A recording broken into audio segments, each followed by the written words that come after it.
5 का question number 2 है word problem में। ठीक है, वैसे तो ये एक एक्टिविटी वाला सवाल है। एक्टिविटी अब तुम लोगों को पता है कि तुम्हारे सिलेबस में ऐड हो गई है, तो डायग्राम बेस्ड सवाल है एज सच, बट कुछ खास नहीं है, बहुत ही इजी है। तो सबसे पहले जो तुम्हें पहला पार्ट दिया है उस पर फोकस करते हैं। तो पहला पार्ट आपको ये दिया हुआ है, राइट। अब ये जो बोल रहा है कि वो फिगर जो है वो एक रेक्टेंगल है। अब रेक्टेंगल के बारे में हमें कुछ पता हो या कुछ पता ना हो, ये ज़रूर पता होता है करके कि उसके opposite sides of a rectangle are equal. तो यानी कि ये वाला जो साइड है, ठीक है, और आपका ये वाला साइड आपस में क्या होंगे, इक्वल होंगे। और ये जो 2y वाला है ये किसके इक्वल है, आपके ये x+4 के इक्वल है। ठीक है, तो इसकी स्टार्टिंग हम लोगों को अब कैसे करनी पड़ेगी। तो पहले एक काम करते हैं, हम लोग इस फिगर को रीड्रॉ कर लेते हैं। तो अगर मैं इस फिगर को रीड्रॉ कर लूँगी तो देखो ये चीज़ कुछ इस तरीके से है। यहाँ पे ये आपके पास एक रेक्टेंगल है, ठीक है, दिस इज़ अवर रेक्टेंगल। ये इसकी साइड है 2x+y+8 और ये वाला दिया है x+4, यहाँ पे दिया हुआ है 2y और यहाँ दिया है 4x-1। ठीक है, अब इसको नाम कर देती हूँ। तो इसका नाम मैंने दे दिया है अपने हिसाब से ABCD। तो ये हो गया आपका ABCD। तो सबसे पहले क्योंकि नाम क्वेश्चन में दिया हुआ नहीं है तो अपन इसको यहाँ लिख देते हैं कि let quadrilateral ABCD be a rectangle. ये वाला पार्ट हम लोगों का पहला हो गया। ठीक है, और उसके बाद अब यहाँ पे हमको एक बात ज़रूर पता है कि अपोजिट साइड्स जो होती हैं, ठीक है, तुम्हारे किसके, रेक्टेंगल की, वो आपस में क्या होती हैं, इक्वल होती हैं। ठीक है, तो opposite sides of a rectangle are equal. तो देयरफॉर इस नियम के अकॉर्डिंग तुम्हारा AB और जो DC है ये इक्वल होंगे। ठीक है, और एंड साथ ही साथ में जो आपका AD है और जो BC है ये आपस में इक्वल होंगे। तो बस हम लोगों को अब यहाँ से इक्वेशन फॉर्म करनी है। तो देयरफॉर अगर AB = DC है तो AB की जगह हम क्या लिख सकते हैं, 2x+y+8 और DC देखो कितना दिया हुआ है, ये 4x-1। ठीक है, तो ये चीज़ यहाँ पे आ जाएगी 4x-1। इसको अगर मैं सॉल्व करूँ तो ये चीज़ आपकी बनेगी एक लीनियर इक्वेशन और ये हो जाएगा -2x + 2y = -8। अब साफ साफ दिख रहा है करके कि ये वाली चीज़ 2 से डिवाइड हो सकती है करके, तो इसको हम लोग लिख देंगे -x + y = -4। ठीक है, और इसको ये फ्रॉम 1, इसको 1 दे देती हूँ तो इसको मैं लिख दूंगी कि ये चीज़ कहाँ से आई, फ्रॉम 1। अच्छा, अब यहाँ पे हम लोगों ने क्या किया है, 2 से डिवाइड किया है। तो जो भी तुम करते हो, चाहे डिवाइड करो या मल्टीप्लाई करो ना, वो लिख लिया करो। तो यहाँ पे हम लोग डिवाइडिंग बोथ साइड्स बाय 2। तो मैं कैसे बोथ साइड्स को B.S लिख रही हूँ, तुम उसको B.S नहीं लिखोगे। अगर तुमने ये काम किया तो तुम्हारे मार्क्स कट जाएंगे। ठीक है, अच्छा, उसके अलावा एक और इक्वेशन यहाँ से क्रिएट की जा सकती है। अब जैसे इक्वेशन नंबर 2 के अकॉर्डिंग AD = BC है, तो AD की वैल्यू कितनी दी है, 2y, और BC की वैल्यू कितनी दी है, x+4। तो देयरफॉर हम ऐसा लिख सकते हैं कि 2y = x+4।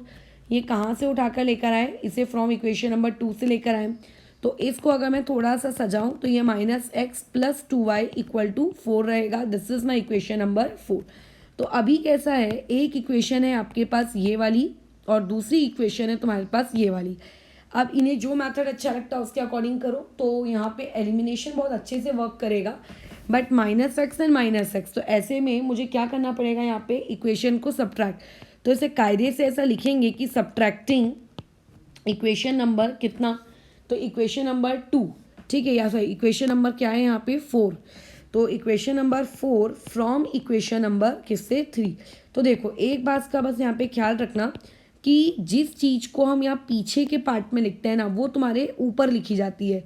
तो यानी कि -x + y = -4, ये ऊपर लिखा जाएगा और उसके नीचे में फिर ये लिखा जाएगा -x + 2y = 4।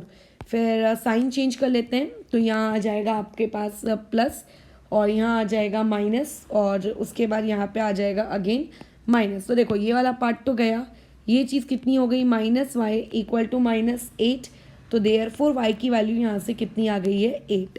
ठीक है, अब y क्योंकि मेरे पास निकल कर आ चुका है तो ऑब्वियस है कि मुझे इस y को किसी ना किसी इक्वेशन में पुट करना पड़ेगा। तो मेरे पास x आ जाए, तो इसे हम कहाँ पुट कर लेते हैं, लेट से पुट करते हैं इक्वेशन नंबर 3 में। तो इक्वेशन 3 कहती है -x एक्स तो पता नहीं है वैसे का वैसे, प्लस वाई, तो +8 इक्वल टू कितना रहता है वहाँ पे -4, तो इक्वल टू -4। तो ये वाली चीज़ को अगर मैं सॉल्व करूँ तो -x इक्वल टू -12, तो देयरफॉर यहाँ से x की वैल्यू कितनी निकल कर आ गई 12। तो अब देखो क्वेश्चन में हमसे फाइंड क्या करने को बोला था, क्या उसने हमसे x और y फाइंड करने को बोला है क्या? Obviously not. क्वेश्चन बोल रहा है कि आपको पहले तो x और y की वैल्यू ढूंढनी है, ओके वो हमने ढूंढ ली। उसके बाद तुम्हें पेरीमीटर और एरिया ढूंढना है। तो पेरीमीटर होता क्या है? पेरीमीटर का मतलब होता है, चाहे आप कोई भी फिगर ले लो, sum of all sides is known as what? Perimeter. तब ऑल साइड्स में रेक्टेंगल के पास टोटल कितनी लेंथ है? 2 लेंथ है, और ब्रेथ भी उसके पास कितनी है? 2। ना तो तुम्हें लेंथ की वैल्यू पता है, ना तो तुम्हें ब्रेथ की वैल्यू पता है, क्योंकि लेंथ और ब्रेथ तो वेरिएबल में दी हुई है। तो ऐसे केस में पहले हम लोग लेंथ और ब्रेथ निकाल लेंगे। अब देखो, तुम ए बी की जो भी वैल्यू निकालोगे, मतलब ए बी यहाँ पे एक्स और वाई की वैल्यू पुट करो तो तुम्हें ए बी आ जाएगा। तो लेट से ए बी की वैल्यू मान लेते हैं 11 आ गई, मान लेते हैं, ठीक है, मैंने कैलकुलेशन अभी तक की नहीं है। तो अगर ए बी की वैल्यू मान लेते हैं 11 आ गई, तो पगलों के समान ना डी सी की वैल्यू मत निकालने बैठ जाना, क्योंकि ये एक रेक्टेंगल है, तो ए बी और डी सी आपस में क्या होंगे? आपके इक्वल होंगे ना। तो दोनों में से किसी एक की वैल्यूज पुट करो, किसी एक की लेंथ निकालो, उतनी ही लेंथ दूसरे की आएगी। तो अभी डीसी में पुट करते हैं, डीसी क्योंकि छोटा दिख रहा है, राइट। तो डीसी क्या है उस क्वेश्चन का? तो डीसी वहाँ पे उस क्वेश्चन का और कोई नहीं बल्कि वहाँ की लेंथ है। क्या थी इक्वेशन डीसी की? 4x - y। तो x की जगह पे आ गया 12 और y की जगह पे आ गया 8, तो ये हो जाता है 12 4 ज़ा 48। 48 में से मैंने 8 माइनस कर दिया, तो ये चीज़ निकल के आ गई 40। तो देयरफॉर आपके पास लेंथ के नाम पे जो चीज़ निकल कर आई है वो कितनी आई है? 40। क्योंकि इस क्वेश्चन में कोई मीटर नहीं है, कोई सेंटीमीटर नहीं है, तो जब कोई यूनिट नहीं है तो UNIT यूनिट वाली चीज़ ज़रूर लिख देना। वैसी मुझे ब्रेथ निकालनी है, आ जाओ ब्रेथ के पास। यहाँ पे 2 ब्रेथ है, एक है AD और एक है BC। किसी एक को कैलकुलेट करो, मान लेते हैं मैंने AD को कैलकुलेट किया, तो AD इक्वल टू क्या लिखेंगे? BC इक्वल टू में क्या आएगा? ब्रेथ, और ब्रेथ की वैल्यू आपको कितनी दी हुई है? 2y। तो y कितना है? ऑलरेडी 8 है, तो यहाँ से देयरफॉर ब्रेथ अपना कितना निकल के आ गई? 16। तो हम लोगों के पास ब्रेथ भी आ गया और हम लोगों के पास क्या आ गया? लेंथ भी आ गया। अब पेरीमीटर फाइंड करने को बोला है, तो पेरीमीटर होता क्या है? सम ऑफ ऑल साइड्स, ठीक है। मैं डायरेक्ट फॉर्मूला नहीं बता रही हूँ, सिर्फ जनरल फैक्ट बता रही हूँ। जैसे अगर तुम्हें पेरीमीटर ऑफ अ रेक्टेंगल अगर कैलकुलेट करना है, तो रेक्टेंगल के पास टोटल कितनी साइड्स होती हैं? 4।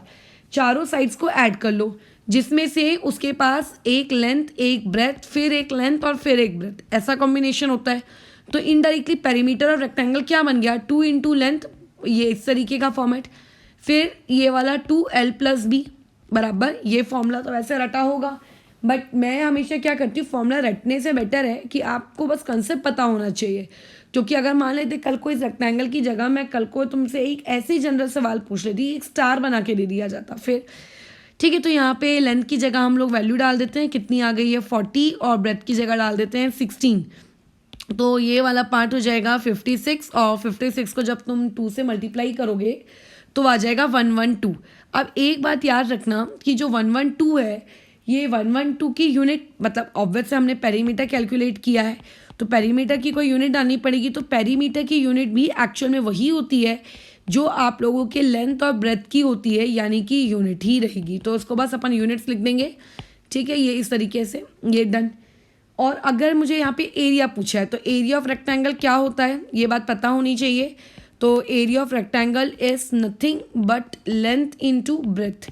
तो लेंथ के नाम पे दिया है 40 और ब्रेथ के नाम पे है 16, तो 40 ये हो गया 640, ठीक है। और 640 यूनिट, तो अभी यूनिट में मीटर है ना ही सेंटीमीटर है, तो ये आएगा यूनिट स्क्वायर। तो देयरफॉर यहाँ से हमारे पास आ गया area of rectangle equal to इतना, ठीक है। तो हमने पेरीमीटर ढूंढ लिया, एक्स और वाई ढूंढ लिया, एरिया ढूंढ लिया, जितना जितना उसने बोला था सब ढूंढ लिया। तो जो जो चीज़ वो फाइंड करने को बोलता है ना, उस पर इस तरीके से ना ब्रैकेट बना लिया करो पेंसिल से, ठीक है। तो ये सब पार्ट आ गए। अब ऑब्वियस से तुम्हें इसकी लास्ट लाइन लिखनी पड़ेगी, वो तुम लिख लेना। तो लास्ट लाइन कैसे लिखोगे इसकी? पहले इसने फाइंड करने को क्या बोला है? एक बोला है एक्स की वैल्यू और फिर बोला है वाई की वैल्यू। तो जैसा लिखना, therefore the value of x is and y is and perimeter is and area is, किसका कितना कितना आया वो सारी चीज़ें लिख देना फुल स्टॉप से सेपरेटेड करते हुए। तो समझ गए हो ये चीज़ क्या है ये करके, तो इसकी जगह कुछ और भी आ सकता था, ठीक है। कल को मैं ऐसा भी कर सकती थी कि तुम्हें एक स्क्वायर दे देती, 4 साइड दे देती x+4, ऑब्वियस है स्क्वायर की सारी साइड सेम होती है, और फिर तुमसे बोला जाता करके कि इसमें इसका पेरीमीटर इक्वल टू इतना है। तो बस देखो क्वेश्चन कुछ भी क्रिएट किया जा सकता है, बस आपको उसका कंसेप्ट पीछे का पता होना चाहिए करके, ठीक है। तो मेरे हिसाब से इसमें आपको कोई डाउट नहीं रहा होगा, अगर रहे तो मुझे फिर बताओ वाली चीज़।